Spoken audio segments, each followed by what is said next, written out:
আজি আমাৰ কুঁৱৰীটোল আঞ্চলিকৰ এখন দলীয় সভা হৈছে।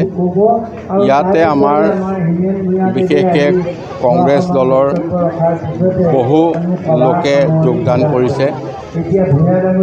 কুঁৱৰীটোল আঞ্চলিকটো আমাৰ কাৰণে আচলতে দলৰ এটা গৌৰৱ গঠা আঞ্চলিক। ইয়াৰ পৰাই অসমৰ দুবাৰ মুখ্যমন্ত্ৰী হৈছে।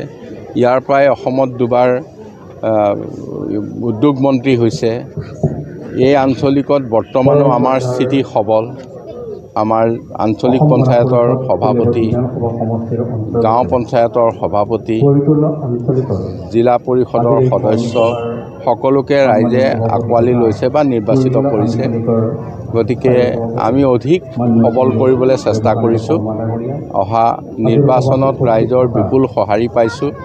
আমি আশা কৰিছোঁ যে আমাৰ এই আঞ্চলিকটোৰ লগতে এইকেইদিন কলিয়াবৰৰ প্ৰত্যেক স্থানতে অজস্ৰ লোকে দলত যোগদানো কৰিছে আৰু যথেষ্ট সঁহাৰি জনাইছে আৰু দলটোক আকৌ সুসংগত কৰিছে।